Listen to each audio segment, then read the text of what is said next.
Yeah, god damn it. I forgot how broke I was for so long. Yeah, I was doing the cash advance I did that. for like a few years, I want to say. Yeah, that was rough. The worst was when they abruptly made it illegal. And it was like, you Yeah. can't do it anymore. And all of a sudden you're like, but wait, I've been basically doing that to stay afloat. Yeah. Yeah, it was when I was not maxed out or very close to being maxed out at Trader Joe's.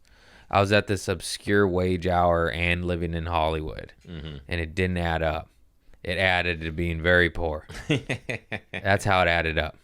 It added to I wouldn't buy much food, and I'd buy cheap food like spaghetti and meatballs. Fills you up for a long time and makes a lot very cheap. Mm-hmm.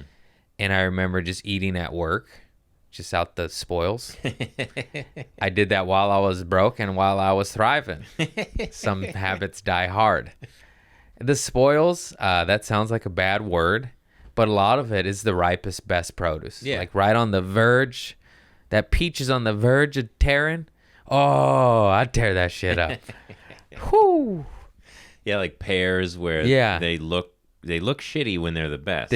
Yes. So you don't want to sell them like that, apparently. I don't know They why. look yellow and dinged and have brown spots. That, I promise you, is the best tasting pear you'll ever have.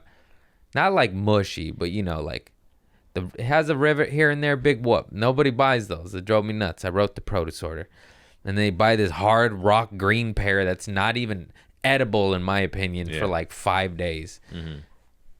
And if you do bite it, you're going to lose your fucking dentures in it. It's so hard.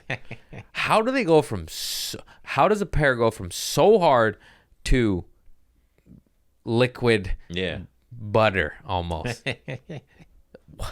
What? What started all that? How did we get there? I don't remember. I asked you about gas tanks being empty. Oh, yeah, being broke.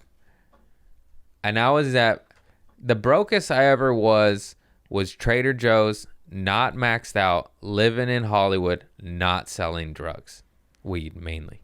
Because at least over here, I always had my hustle. Mm-hmm. But when I moved to Inglewood, I was far enough away that no one would come out there. I had a couple old people I still sold weed to. But that, you need more than a couple. and because even when I lived here and was just a fucking no job, just drinking, drugging, and slanging to some certain extent, that sounds like crazy, but I there was no empire going on. It was just keep afloat. Yeah. Let's patch that hole right there. Start another hole over here. That one's patched up. Let's start it. It was like that. So, but I always got by, and thank God no one really gave me money.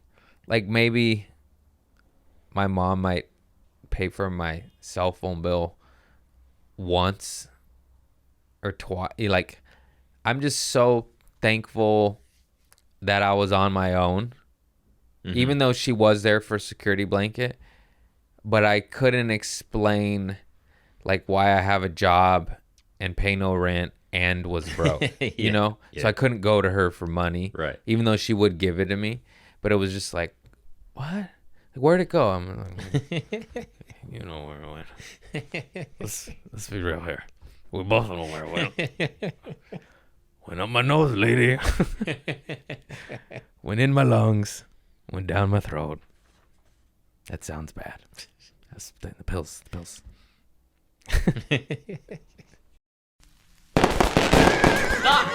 Oh, shit.